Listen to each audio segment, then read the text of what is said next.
For decades, we've all been told about the bedrock of safe investing, the 60-40 portfolio. You know the drill, right? 60% in stocks for that sweet, sweet growth, and 40% in bonds for safety. It was sold to us as the simple, almost bulletproof answer for building wealth. But what if that entire foundation is just a myth? What if the protection you think you have is really just a house of cards waiting for the next big gust of wind to knock it all down? Okay, let's really get into this. You've heard this a million times, I'm sure of it. Don't put all your eggs in one basket. It's financial advice 101. It's pitched as this foolproof principle, the only free lunch you're ever going to get in the world of finance. And the idea makes sense, right? You spread your money around, and if one thing goes down, hey, something else will go up and you're safe. It sounds so logical, so responsible. But here's the thing. Is it actually true? Let's talk about 2008. The subprime mortgage crisis absolutely hammered the markets, and the whole financial system felt like it was about to just go dark. And all the people who did what they were told, who diligently diversified, they opened their 401k statements in just absolute horror. Their retirement funds, their life savings, gone, cut in half, sliced right down the middle. All that careful planning, all those different baskets, it meant absolutely nothing when the entire floor just fell out from under them. So that really is the multi-trillion-dollar question, isn't it? If the one strategy that was supposed to protect you failed so completely when you needed it the most, what gives? What did the whole free lunch crowd completely miss about how risk actually works in the real world? Well, the answer is that not all risk is created equal. There are two totally different kinds of danger out there, and knowing the difference, well, it changes everything. Okay, this is where we really get to the heart of the matter. See, your traditional 60-40, your basic diversification, it's built to handle one kind of risk. But it is completely, utterly powerless against the other kind. And if you want to truly protect yourself, you have to be able to see, identify, and actually manage both. So let's break it down. First up, we've got something called non-systemic risk. The easiest way to think about this is it's company-specific trouble. You know, a biotech company's miracle drug fails its final trial and boom, the stock craters. Or a short seller publishes a report on a company and investors flee for the hills. These are isolated events. I mean, they're devastating if all your money is in that one stock, but they don't bring down the entire market. This is the kind of risk that diversification actually works pretty well against. But then there's the big one, systemic risk. This isn't about one bad apple. This is when the entire orchard gets sick. Think about the dot-com bust back in 2001 or the meltdown in 2008. This is when the S&P 500 itself just goes into an absolute freefall. And your 401k, which is probably diversified across that entire system, suddenly has nowhere left to hide.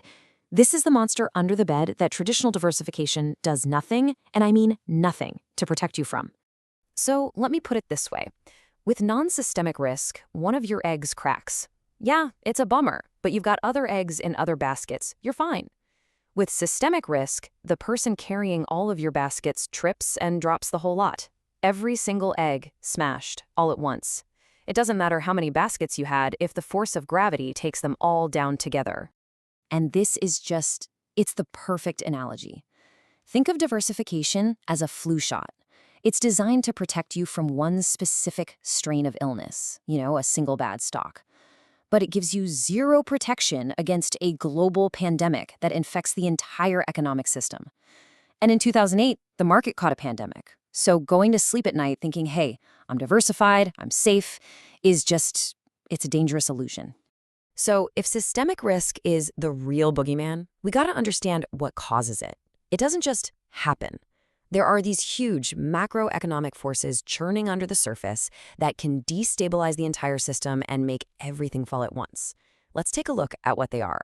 Yeah, these are the big ones. We're talking about massive government debt, which just breeds instability. We're talking about central banks printing money like there's no tomorrow, keeping interest rates at basically zero, which totally warps the value of everything.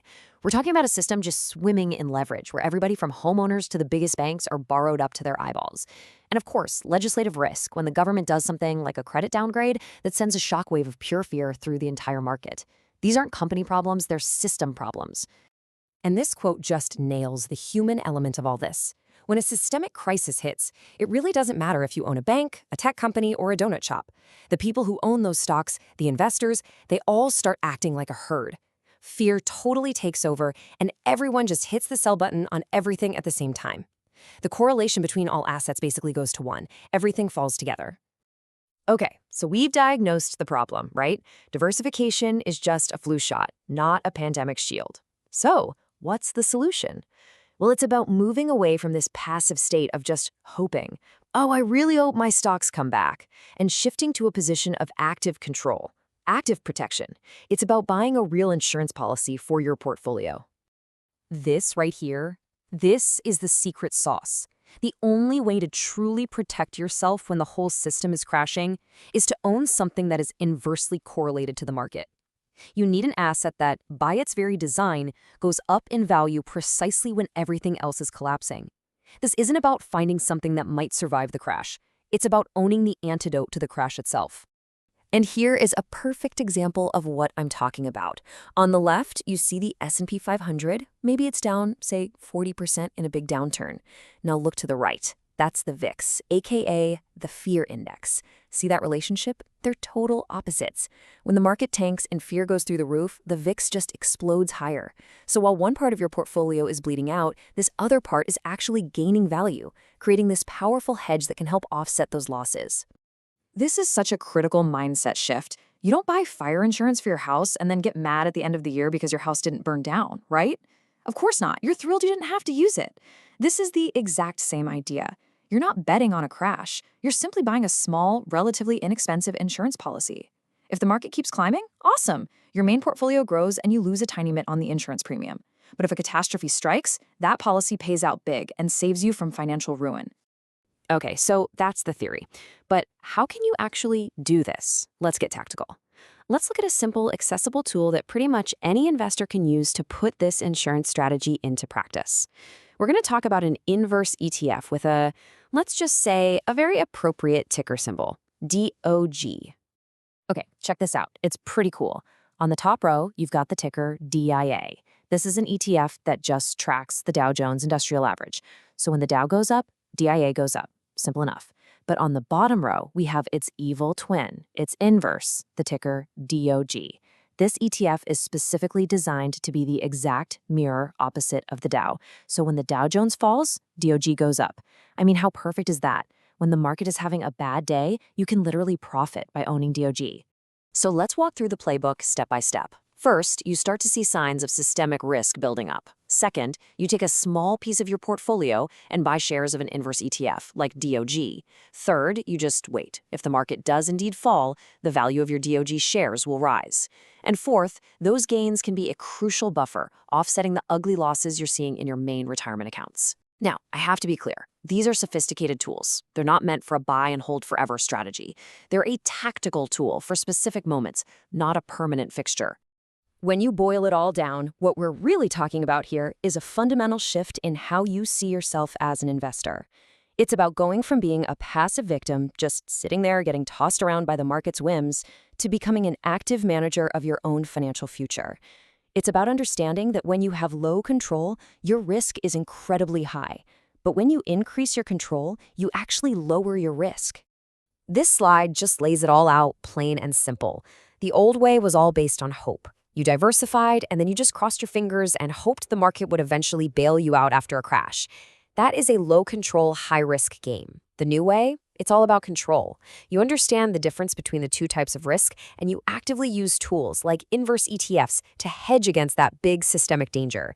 That gives you high control and lets you truly manage your risk. So I'm going to leave you with this. The next time you sit down with your financial advisor, or even when you're just looking at your own portfolio, I want you to ask this one question. It might be the single most important question an investor can ask today. Okay, I see how we're diversified against a single company failing, but what is our plan for when the entire system starts to fail? The answer to that question, well, it's going to tell you everything you need to know about whether you're really protected or if you're just hoping for the best.